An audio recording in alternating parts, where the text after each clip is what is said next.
¿quién lo tiene?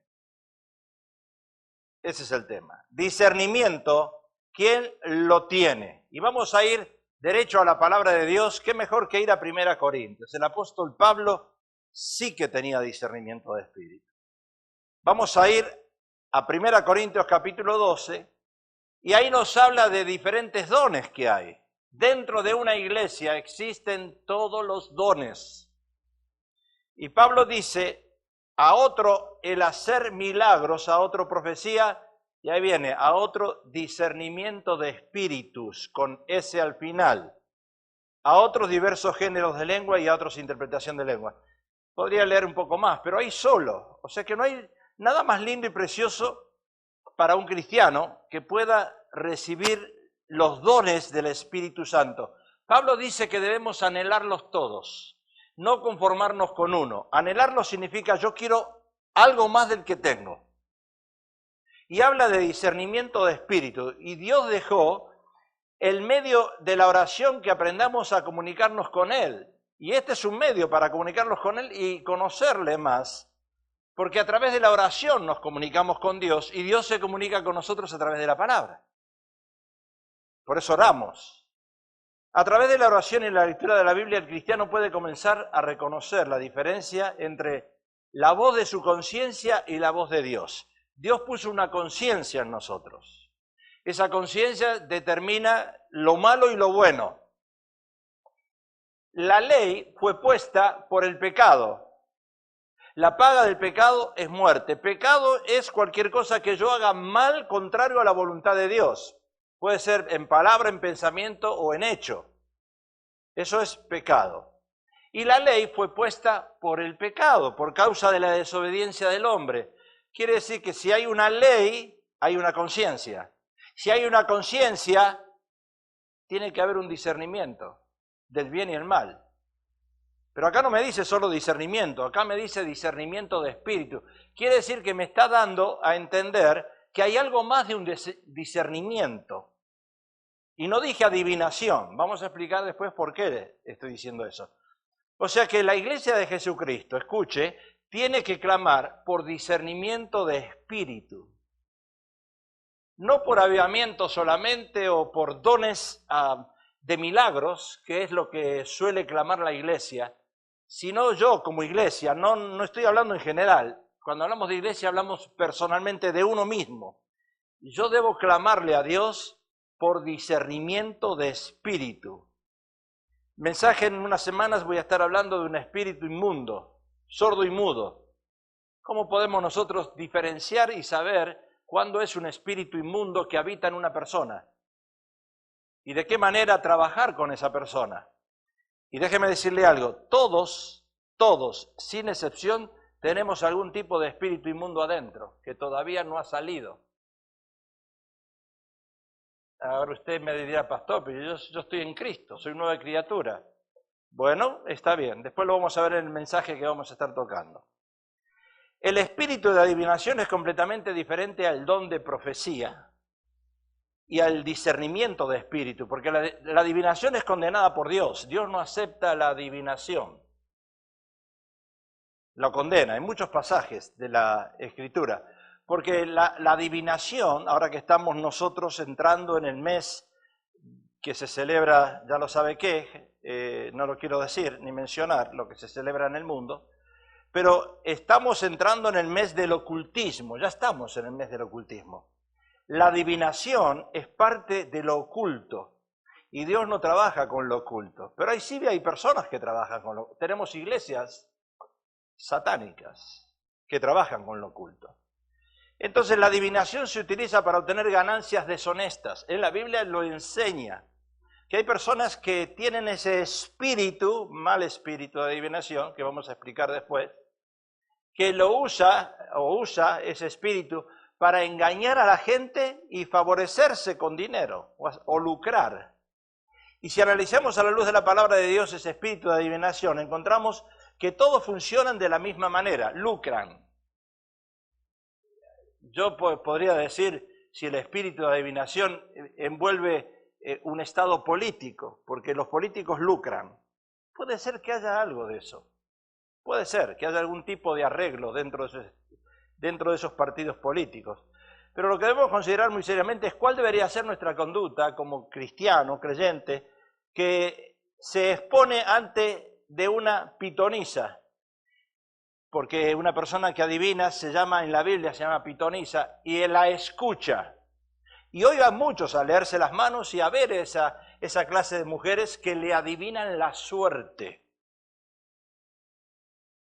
En Hechos, capítulos 16, dice la palabra que aconteció que mientras íbamos a la oración, nos salió un encuentro, está hablando Pablo, nos salió un encuentro una muchacha que tenía espíritu de adivinación.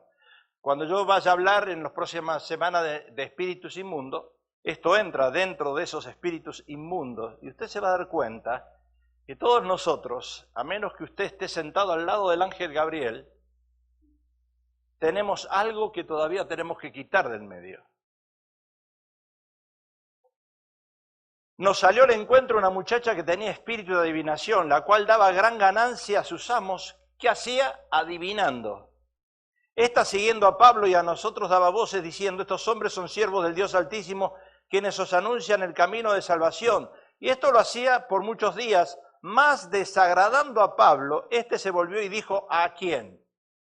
Al espíritu. No le dijo a la persona, le dijo al espíritu: te mando en el nombre de Jesucristo que salgas de ella. Y salió en aquella misma hora. Yo no sé por qué los milagros que Pablo hacía en aquel tiempo, o que Jesús hacía en aquel tiempo, yo mismo como pastor no los puedo hacer. Y usted me dirá: pastor, porque usted no es santo. No sé. Porque Dios hace milagros inclusive con gente que no es cristiana. No entiendo. Así que, mira, a Dios hay que entenderlo de diferentes maneras, y es muy difícil. Pablo se volvió y dijo al espíritu: te mando en el nombre de Jesucristo que salgas de ella. Y salió en aquella misma hora, pero viendo sus amos que había salido la esperanza de su ganancia, prendieron a Pablo y a Silas y lo trajeron al foro ante las autoridades. Y presentándolos a los magistrados dijeron: estos hombres, siendo judíos, alborotan a la ciudad porque no les dejaban hacer dinero. Y enseñan costumbres que no es lícito recibir ni hacer, pues somos romanos. Y se agolpó el pueblo entre ellos, y los magistrados, rasgándole las ropas, ordenaron azotarlos con varas, y después de haberles azotado mucho, los echaron a la cárcel, mandando al carcelero que los guardase con seguridad, el cual, recibido este mandato, los metió en el calabozo de más adentro y les aseguró los pies en el cepo. O sea que acá relata la historia de que a Pablo lo consideraban como un loco, porque hablaba cosas que ellos no entendían. Y la tremenda revelación de esta muchacha que tenía ese espíritu de adivinación fue que Pablo y Silas eran siervos de Dios y que anunciaban un camino diferente a lo que anunciaba esta persona. Pablo y Silas anunciaban el camino de la salvación, que era por fe en Cristo. Y esa supuesta revelación no tenía nada extraordinario, porque Pablo y Silas llevaban varios días en esa ciudad, dice la palabra, anunciando públicamente el camino de salvación. Y era obvio, ellos eran siervos de Dios. ¿Qué iban a anunciar? Diferente a lo que anunciaba esta pitonisa o adivina. Y esta muchacha, como todas las adivinas, había desarrollado una capacidad de observación mayor que el común de la gente a todo lo que veía y escuchaba. Yo diría que a lo mejor recibía informaciones. Yo me acuerdo que un pastor vino a predicar acá y fuimos a la oficina a orar y nunca él me preguntó: pastor, ¿de qué quiere que yo hable? Siempre los pastores nos preguntan, o cuando vamos a ministrar nosotros, también nos preguntan cuál es el tema que quieren ellos que nosotros toquemos. Y ese pastor, estando en mi oficina, estaban 2 pastores más, éramos 4 en total, me dice: pastor, no quiero que me cuenten nada de su iglesia. Y yo le dije: está bien, yo tampoco le iba a contar nada. Es que yo quiero predicar con libertad, no quiero adivinar. No quiero adivinar. Porque cuando un pastor conoce la vida de su congregación y le va a profetizar, ¿será una profecía de Dios o de qué? Por eso a veces hay que tener cuidado en esas líneas finitas que hay cuando uno conoce el problema que hay en la persona. El espíritu que muchos confunden está basado en el chisme, y este pastor no quería chisme. Quería llegar acá a predicar, no conoce a nadie, y después, si él tenía la libertad y sentía de Dios de profetizar a alguien, él solamente lo iba a recibir de Dios y no del hombre, la información. Cuando alguien le cuenta algo a alguien y el otro lo transmite como si Dios lo hubiera revelado, eso ya es un chisme. Entonces las personas en la iglesia empiezan a adivinar o a hacer conjeturas. Empiezan a hacer conjeturas de cosas basado en ese chisme, pero no es la realidad. Recuerden ustedes que un chisme es como una bola de nieve. Yo lanzo la bola de nieve arriba del Cedar Crest, 6.500 pies de altura, una pelota pequeñita de nieve. Cuando yo la arrojo y llega abajo, llegó una pelota grandísima de nieve, porque la nieve va arrollándose entre sí misma y se hace una pelota grande. Y lo mismo hace cuando nosotros soltamos un chisme. Y cuando uno se lo pasa a un amigo a otro amigo y otro amigo a otro amigo, se hace una pelota grande, que no es la verdad, y se puede volver en una difamación. La gran lección que debemos sacar en este relato bíblico es que el verdadero Hijo de Dios no se complace con los chismes. Si usted es cristiano, viva en un mundo cristocéntrico. ¿Y qué es un mundo cristocéntrico? La palabra Cristo. Y después las exageraciones por ambos lados, hay que tener mucho cuidado. Porque la Biblia dice que hay que tener cuidado al que agrega o al que quita.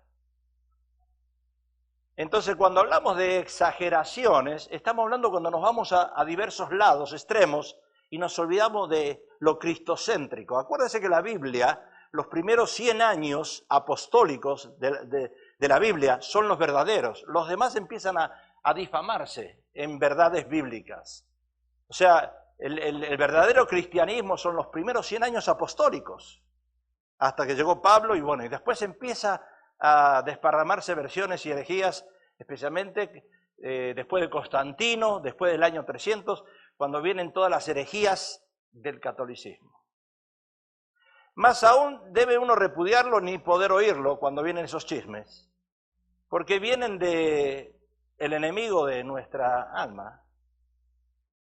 Porque la gente tiene la costumbre de chismear o sacar chismes, porque emocionalmente están heridos o han sido heridos en alguna área. Nosotros siempre, yo lo digo, mi esposa no lo repite como yo lo repito más que ella, pero hay una profecía en nuestro ministerio del año 94, y yo personalmente creo que es la única profecía que Dios nos ha dado real de Dios. Pero han venido otras profecías. Sí, pero no son la realidad, no eran de Dios. Son de emociones de personas. Entonces hay que entender y hay que discernir. Eso es muy importante, el discernimiento de espíritu, porque si no uno se cree todo. Cuando una persona no discierne espiritualmente, empieza a creer todas las cosas. Y se va de la palabra de Dios. Uno se tiene que quedar ahí. Le dije, cristocéntrico. De acá no nos podemos mover. Ni que alguien agregue, ni que alguien quite. Desde ese mismo momento, esa mujer perdió su capacidad especial de observación. Y si tenía comunicación, era con demonios, claro. El Señor condena esas actividades que quedan dentro del área del ocultismo y también del satanismo. Se practica mucho esto. No dije el chisme, dije que se practica el ocultismo, pero me imagino que esas otras cosas también se deben comentar por allí. Ahora, el don de profecía es muy diferente y fue entregado durante el tiempo de la niñez, cuando inició la iglesia, hasta la llegada de la revelación completa de la Biblia. ¿Y siempre para qué fue la profecía? Para edificación, exhortación y consolación. Yo no vengo a profetizarte que el demonio está en tu vida, que tu marido te va a dejar, que tienes a Satanás. Eso no es de Dios, porque una profecía edifica, levanta a la persona. Eso es lo que dice Pablo en Corintios 12. O sea que siempre fue para edificación de la iglesia, como son todos los dones que Dios da, a la iglesia, ¿son para qué? Para edificar. Se escucha medio raro por ahí afuera, ¿verdad? Debe ser Vayan arriba y vean qué son esos ruidos, deben ser demonios por allí sueltos. Entonces Pablo nos habla de discernimiento de espíritus. Algunos tiros, son tiros de afuera. Por la duda me voy a agachar porque años atrás, antes de que fuegos artificiales, antes de que nosotros tomemos este púlpito y yo como pastor aquí, había otro pastor y alguien de enfrente de la calle, y eso es verdad, tiró un tiro, el pastor justo se agachó a tomar agua y el tiro le pasó por la cabeza. Así que recuerden que acá estamos en un área donde hay pandillas. Si algún día me ven tirado al suelo, es porque me bajé a tomar agua. Entonces, Pablo nos habla de discernimiento de espíritus. Y dice, Job, ¿qué dice Job? Ciertamente espíritu hay en el hombre y el soplo del Omnipotente le hace que entienda. Somos seres tripartitos, diga tripartito. Espíritu, alma y cuerpo. ¿Dónde discernimos cuando es de Dios? No en nuestras emociones.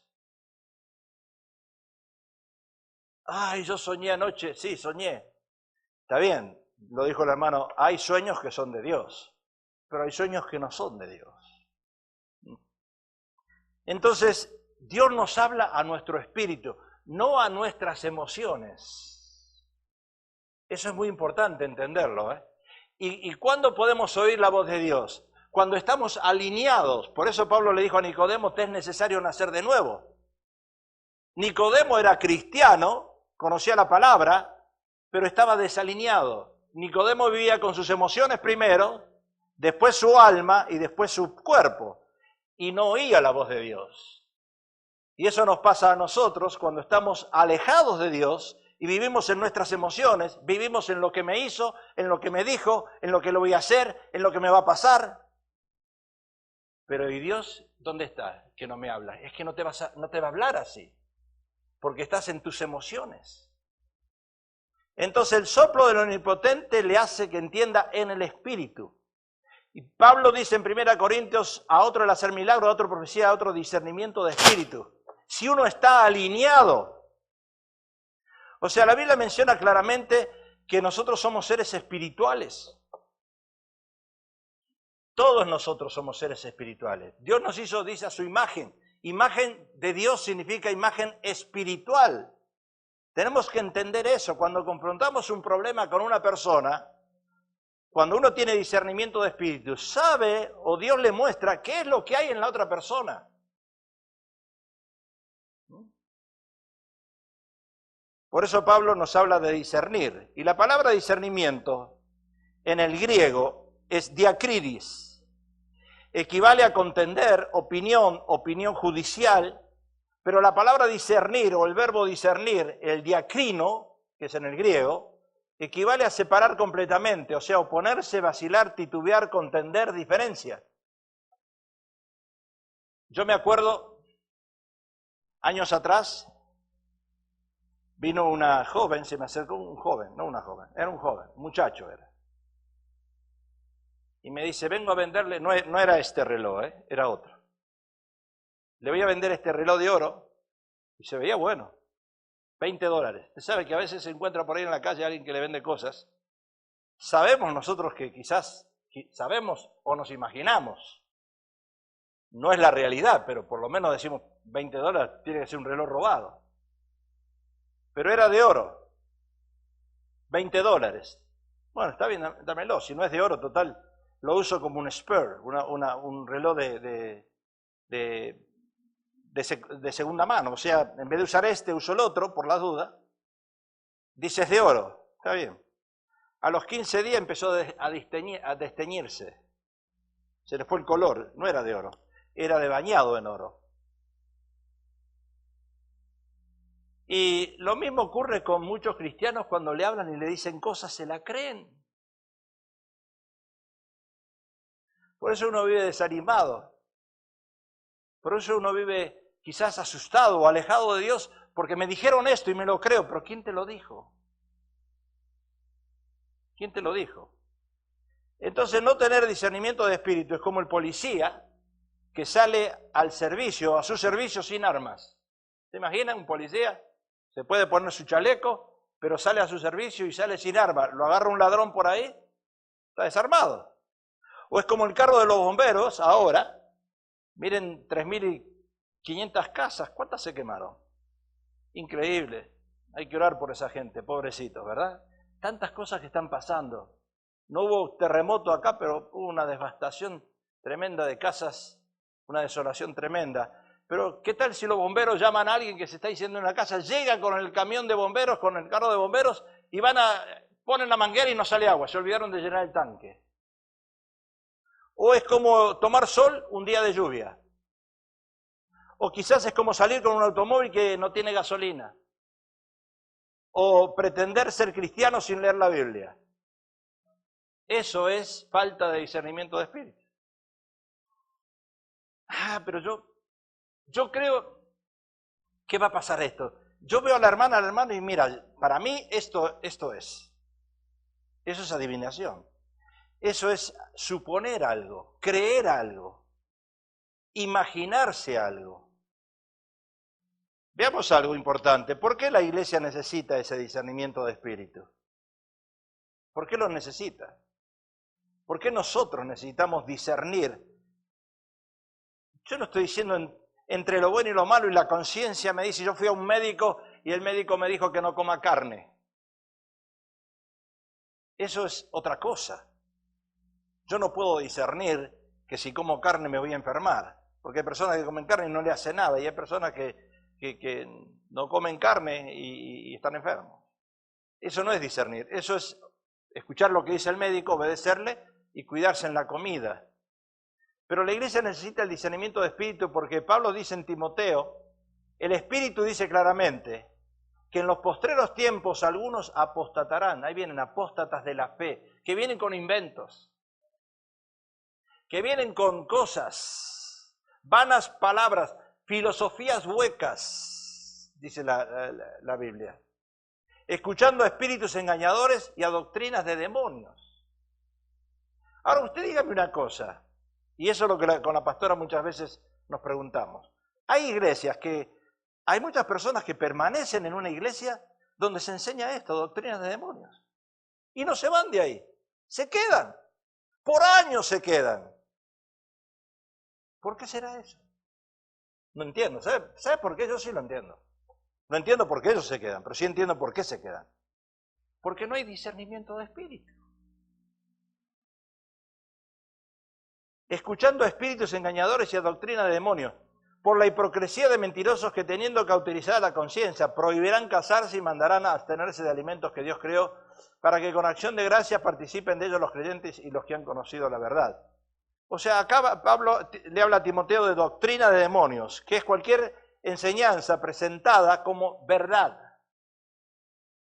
Si alguien inventa, o si alguien agrega, o si alguien quita, o si alguien tergiversa un versículo, un texto o un contexto, esa no es la verdad. Acuérdese que una doctrina tiene que estar respaldada por 7 versículos en diferentes partes de la Biblia, si no, no es doctrina. Entonces Pablo dice que dentro del hombre hay espíritus engañadores, doctrina de demonios, hipocresía de mentirosos. Ahora, ¿cómo yo puedo quedarme en una iglesia cuando... Y no estoy hablando, nobody is perfect, diga, nobody is perfect. Dice la Biblia, no hay justo ni en uno, Pablo dice. No estoy hablando de que hay iglesias perfectas, nosotros no somos perfectos, somos imperfectos. Pero hoy estuvimos en una conferencia, la pastora y yo, mañana vamos a estar en otra, y el pastor habló bien. Y yo me quedé tranquilo porque él dio a entender lo que quiso decir, quizás no usó mucha Biblia, pero lo dio a entender, y yo me identifiqué porque es la realidad, y uno cuando está crecido en la palabra, aunque el pastor no tenga mucha Biblia o no suelte mucha Biblia, uno se da cuenta de lo que está diciendo porque discierne en el Espíritu. Y yo discernía en el Espíritu que lo que él estaba tratando de decir era la verdad. aunque no usó versículos, pero yo los entendí. Entonces la primera doctrina de demonios que Pablo le dice a Timoteo es la enseñanza que habría que abstenerse del matrimonio. Bueno, hoy en día sería, si esa doctrina sale a la luz hoy en día, todos aplauden porque ¿quién se quiere casar otra vez? ¿Alguien se quiere casar acá? ¿Habrá alguien que quiera casarse otra vez? Miren, mira, nadie levanta la mano.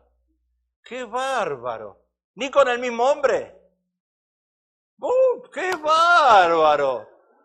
¿Qué? No, me voy a predicar a la iglesia de enfrente. Entonces esa doctrina de demonio es veraz para ustedes. Ustedes la están respaldando. Vive, ahí dice, prohibirán casarse.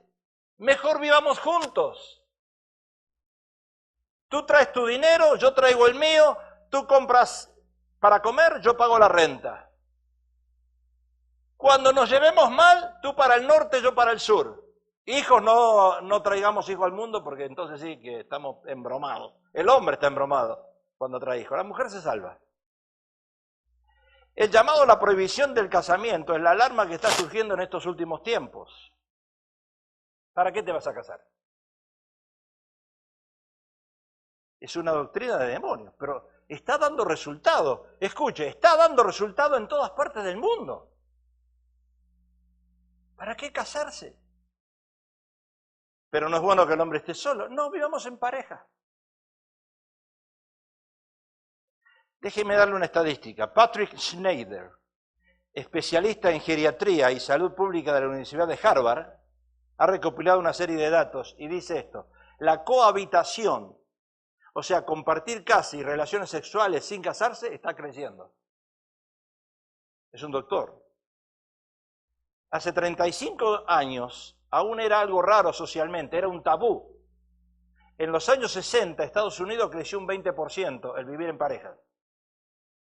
En los 70 un 200%, en los años 80 un 80%, en los años 90 creció un 66% y ahora ya no se sabe el porcentaje.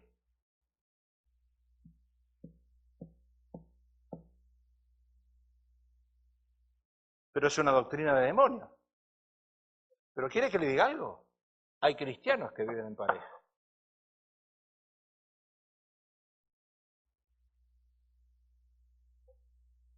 Y él explica los riesgos de cohabitar. ¿Cuáles son los riesgos? Y dice esto, primero, son relaciones inestables. Claro, cuando uno se casa, tiene compromiso con la pareja. Se ata, está comprometido. Si cohabita o vive en pareja, no hay responsabilidad.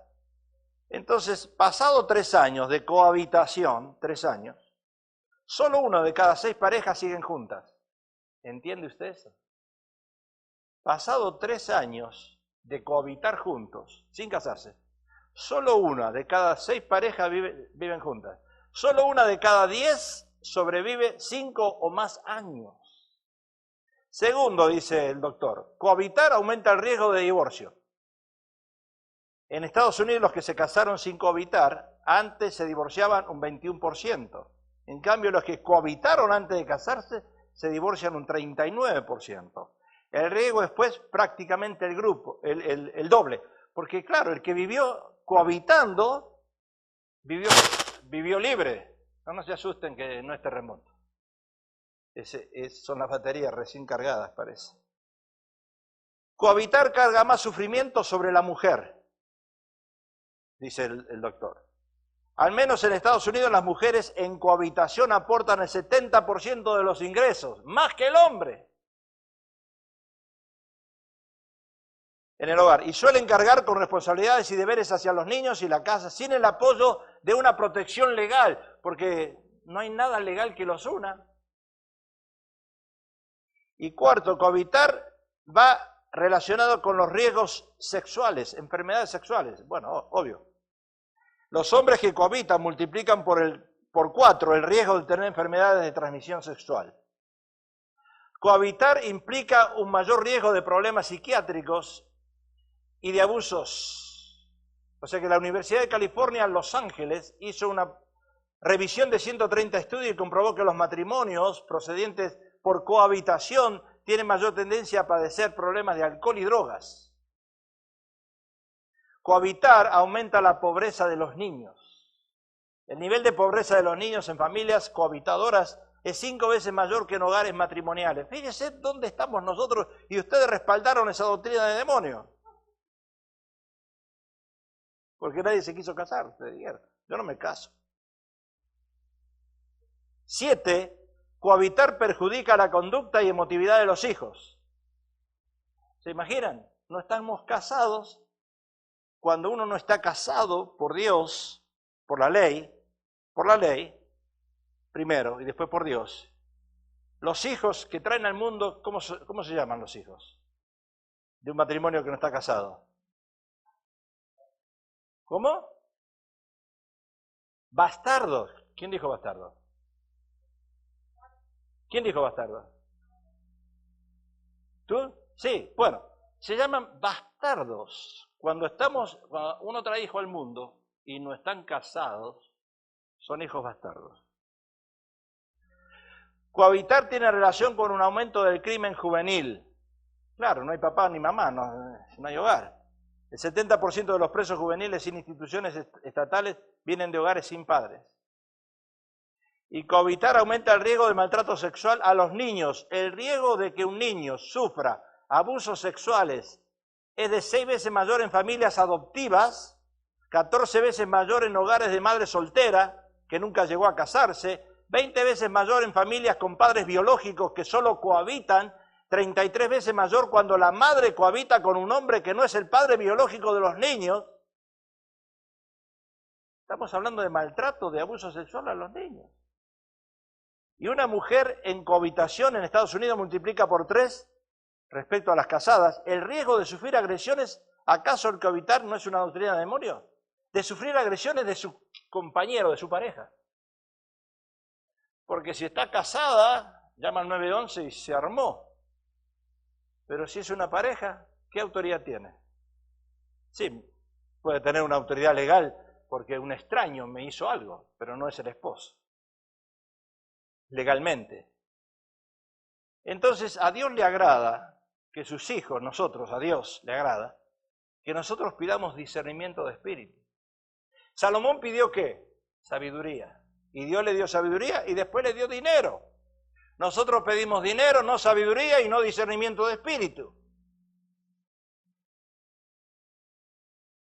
Salomón dijo, tú hiciste gran misericordia a tu siervo David mi padre, porque él anduvo delante de ti en verdad, en justicia y con rectitud de corazón para contigo, y tú le has reservado esta tu gran misericordia en que le diste hijo que se sentase en su trono, como sucede en este día. Ahora pues, Jehová, Dios mío, tú me has puesto a mí, tu siervo, como por rey en lugar de David mi padre, y yo soy joven y no sé cómo entrar ni salir, y tu siervo está en medio de tu pueblo, el cual tú escogiste, un pueblo grande que no se puede contar ni enumerar por su multitud.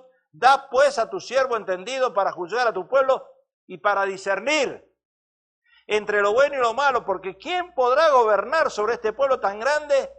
Y agradó delante del Señor que Salomón pidiese esto. Y agradó que pidiese sabiduría y discernimiento. ¿Ustedes creen que tenemos un presidente que tiene discernimiento? ¿Ustedes creen que hay presidentes en las naciones que tienen discernimiento? Como tenía un David, un Salomón, un Abraham, hasta cierto punto un Moisés. Agradó delante del Señor que Salomón pidiese esto. Salomón, antes de subir a su reinado, pide sabiduría y discernimiento. Yo quiero discernir entre lo bueno y lo malo. Pero ¿sabe una cosa? Salomón no pedía para él, pedía para beneficiar al pueblo. Y ustedes ven que los pocos presidentes que surgieron, que fueron héroes para el pueblo, son muy pocos. Los que tratan de beneficiar al pueblo. Los demás quieren beneficiarse ellos y sus políticos alrededores. Discernir entre lo bueno y lo malo. Un joven de 20 años, pregúntele hoy a un joven de 20 años si sabe lo que es bueno y lo que es malo. Difícil. La intención de esta doctrina de demonios es atacar a quién. Hoy estábamos hablando casualmente de eso. El tema de hoy en la conferencia donde fuimos era la unidad de la familia. ¿Cómo va a haber unidad en la familia si ustedes mismos dijeron, pastor, yo no me voy a casar más? Voy a cohabitar. No dijeron nada, pero yo escuché, enfrente fue la iglesia, alguien de la iglesia budista que dijo, no nos vamos a casar más. Eso es doctrina de demonios. Ahora escuche. Es que parece mejor. Es que uno de esa manera se evita compromisos, problemas. El diablo sabe cómo hace las cosas. Destruyendo la estabilidad de la familia, los demonios destruyen el componente básico de nuestra sociedad. Y esta sociedad, ¿quiere que le diga algo? Esto es algo que es mío, como dice el apóstol Pablo. No está en la Biblia. Pero no va a pasar mucho que las iglesias no van a existir más. Como no van a existir los supermercados. Todo se va a hacer por internet. ¿De qué va a vivir el pueblo? ¿Cómo va a trabajar? ¿Qué trabajos va a haber? No me lo pregunte. Pero, ¿sabe una cosa? Esto nos lleva a eso, a lo electrónico. Alguien va a tocar el botón de la puerta de nuestra casa y va a traer un paquete. Pero ¿quién lo trajo el paquete? ¿Cómo se llama el que trae el paquete? Un dron. Viene de Staples. Baja, toca el timbre, deja el paquete y se va. ¿Sabía usted que va a pasar eso? No falta mucho. Hoy estábamos diciendo con la pastora, íbamos por el freeway. Y yo le decía, por este freeway no podemos ir a más de 55, 60 millas porque hay policías por acá. Dentro de poco no vamos a ver a los policías, vamos a ver a los drones de los policías arriba, que van a sacar fotos. Y usted va a manejar y usted no va a ver nada, pero la foto le va a llegar a su casa. Exceso de velocidad, $450 de multa. ¿Cree que no va a llegar eso? Vemos en esta sociedad derrumbarse delante de nuestros propios ojos, lo que es la familia. Estaba diciendo este pastor hoy, escuche que viene de los labios de un pastor. Yo no le puedo forzar a mi hijo, yo soy pastor y no lo puedo forzar a mi hijo a que venga a la iglesia. Tampoco puedo forzarlo a que sea cristiano. Y yo lo he predicado acá también. Y si él me dice, papá, me gusta esta música, yo tengo que danzar con él con la música esa diabólica que él danza. Y si él me dice, papá, hazte un tatuaje, me tengo que hacer un tatuaje. Para identificarme con mi hijo, para que él se identifique conmigo. ¿Y sabe lo que hace mi hijo? Yo pastor y mi hijo, se va a otra iglesia. Y para ganarse al hijo, vamos a bailar lo que tú bailas. Me voy a tatuar lo que tú quieres que me tatúe en el cuerpo. Los enemigos del hombre son la carne, el mundo y el diablo, Satanás. Y fue lanzado fuera el gran dragón, la serpiente antigua que se llama Diablo y Satanás, el cual engaña al mundo entero. Fue arrojado a la tierra y sus ángeles fueron arrojados con él. Para que Satanás no gane ventaja, dice Pablo en 2 Corintios, sobre nosotros, porque no ignoramos sus maquinaciones. Y todo lo que hay en el mundo, dice Juan, los deseos de la carne, los deseos de los ojos, la vanagloria de la vida no proviene del Padre, sino del mundo. Y el mundo pasa y sus deseos, pero el que hace la voluntad de Dios permanece para siempre. O sea que la carne, de acuerdo a lo que dice la palabra, que son los enemigos, primero es la carne, no es el diablo. La carne te lleva al mundo y a las prácticas de las cosas mundanas. Esas prácticas de las cosas mundanas, entonces recién le dan lugar a Satanás. Pero la carne primero te lleva al mundo. O sea que ahí está, la carne, el mundo. Y después viene el diablo. Pablo menciona maquinación, que equivale a complot. Lo que hace Satanás es hace un complot, maquina algo. ¿Aquí? ¿Dónde? En tu mente. Y te hace creer esas cosas. Ahora yo escuche, yo no le contradije al pastor, es la realidad. Porque si me viene mi hijo hoy en día con un arete por acá, arete por acá, arete por acá, tatuado por todo lado, y yo le tengo que mostrar el amor de Dios, ¿qué voy a hacer? ¿Lo voy a colgar? Le tengo que mostrar el amor de Dios, pero por adentro, ¿sabe qué?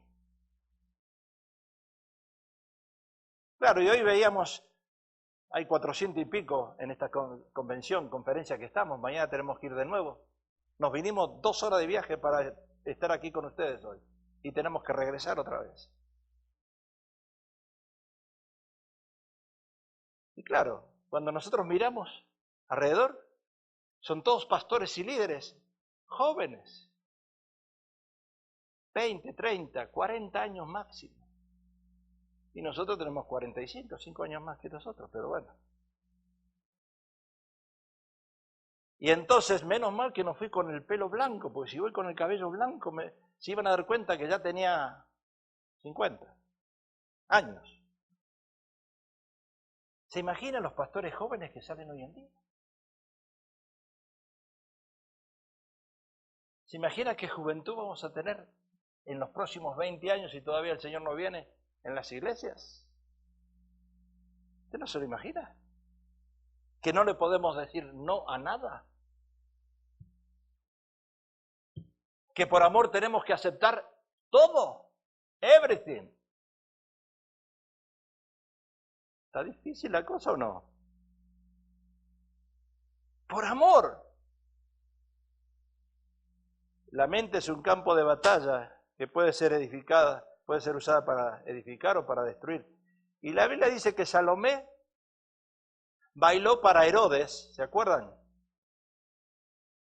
Y no se especifica qué tipo de danza bailó, pero era una danza seductora. Yo me imagino que de acá a 20 años, así, si es que existe todavía la iglesia, ustedes me lo cuentan cuando yo esté ahí arriba, o si ustedes se van antes que yo se los cuento.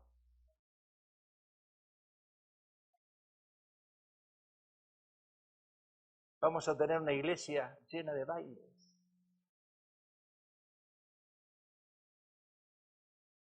¿Y por qué digo eso? Porque las mujeres hoy en día son especialistas a usar modelos, vienen modelando a la iglesia, modelaje y movimientos que atraen a los hombres. No a los hombres de aquí, porque todos los que están aquí son santos cuando duermen. Entonces, muchas mujeres maquinan con sus cuerpos, quizás quitándose la ropa o semidesnuda a la calle para llamar la atención. Y eso se llama maquinación. ¿Qué es una buena canción? ¿Ruido? ¿Qué decía el pastor hoy? ¿Qué decía el pastor? El pastor decía, la música que vamos a escuchar dentro de poco va a ser Jesús, Jesús te amo.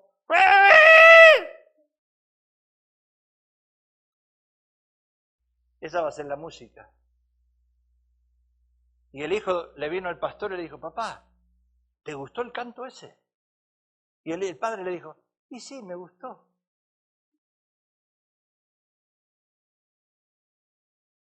Una buena canción está compuesta de una buena poesía o letra y música. Uno une una buena poesía y música y extrae una melodía. Y la melodía agrada al oído. No es el ruido, cuidado. El ruido no agrada, la melodía agrada. Las palabras. Hay una buena canción, o sea, hoy una buena canción está basada en el que esa mujer sale y muestra su piel, como decía la pastora en un mensaje, sale semidesnuda y canta, y todos la miran, pero están mirando su piel, su vestido con tajos, abierta por todos lados, y está cantando, ni escuchan lo que canta. ¡Qué buena canción! ¡Qué bien canta!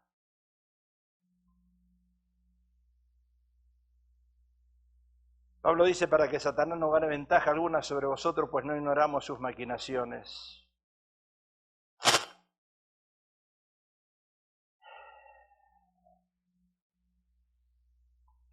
Me acuerdo tiempo atrás que me decía una joven, si voy a bailar,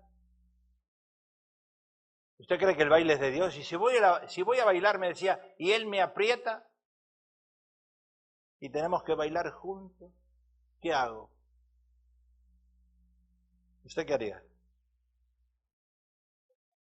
¿Acaso el baile no es una tentación? Herodes, cuando Salomé salió a bailar, se tomó unos cuantos vasos de tequila. Se ve que Herodes era mexicano.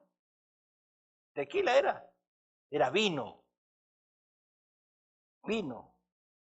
Era italiano, era. Y se emborrachó. Y quiero terminar con esto.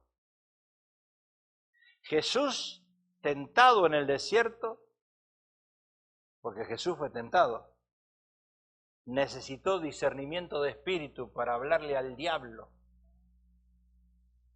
Escuche, discernimiento de espíritu. Jesús fue llevado por el espíritu al desierto para ser tentado por el diablo y después de haber ayunado 40 días y 40 noches tuvo hambre. Y vino a él el tentador y le dijo, si eres hijo de Dios, di que estas piedras se conviertan en pan. Primera tentación. Y él dijo, escrito está, no solo de pan vivirá el hombre, sino de toda palabra que sale de la boca de Dios. Entonces el diablo lo llevó a la santa ciudad y lo puso sobre el pináculo y le dijo, si eres hijo de Dios, échate abajo porque escrito está, a sus ángeles mandará cerca de ti y en sus manos te sostendrán, para que no tropieces con tu pie en piedra. Y Jesús le dijo, escrito está, no tentarás al Señor tu Dios. Otra vez le llevó el diablo a un monte muy alto y le mostró todos los reinos del mundo y la gloria de ellos y le dijo, todo esto te daré si postrado me adorares. Entonces Jesús le dijo que, vete, Satanás, porque escrito está, al Señor tu Dios adorarás y a Él solo servirás. Y el diablo entonces le dejó y aquí que vinieron ángeles y le servían. 3 veces fue tentado, 3 veces Jesús usó discernimiento de espíritu para saber que esa tentación no era de Dios, esas insinuaciones no eran de Dios. Pero la diferencia de Jesús, que había ayunado 40 días antes, nosotros no ayunamos todos los días y a veces no ayunamos nunca y somos tentados todos los días. Si eres hijo de Dios, di que esas piedras se conviertan en pan. Si eres hijo de Dios, échate abajo porque escrito está, whatever. Y le mostró todos los reinos del cielo, todos los reinos del mundo, y todo te lo daré si postrado me adoraré. O sea que el diablo literalmente quería darle a Jesús todo el poder económico del mundo. Lo quería hacer más superior que Trump. Pero Jesús ya sabía que él era, que el Padre, él era el dueño del oro y de la plata. ¿Sabe cuánto se ahorró Trump? 96 millones de dólares no pagó en taxes y es el presidente de la nación. Pero lo hizo legalmente.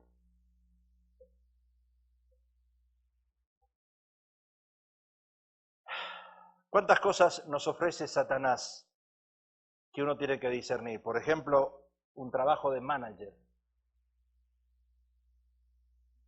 Viene el diablo y te dice, viene el jefe, que puede ser el diablo, y te dice, te voy a dar un trabajo de manager, pero tienes que hacer esto, esto y esto. Tiempo atrás había un hermano que después de venir a consejería, no acá en otra iglesia, él estaba trabajando en un licor y vendía alcohol. Y tuvo que dejar de trabajar en el licor para no vender alcohol, vendía alcohol, bebidas alcohólicas. Otro hermano trabajaba en un lugar de pornografía, hacía videos pornográficos, le pagaban bien, se convirtió a Cristo y tuvo que dejar ese lugar de trabajo. Porque el diablo te puede dar una buena posición para que ganes buen dinero y convencerte de que es de Dios. Y tú te quedas allí y sabemos que Satanás viene a hurtar, robar y destruir si no hay discernimiento de espíritu. Cierra tus ojitos, vamos a orar.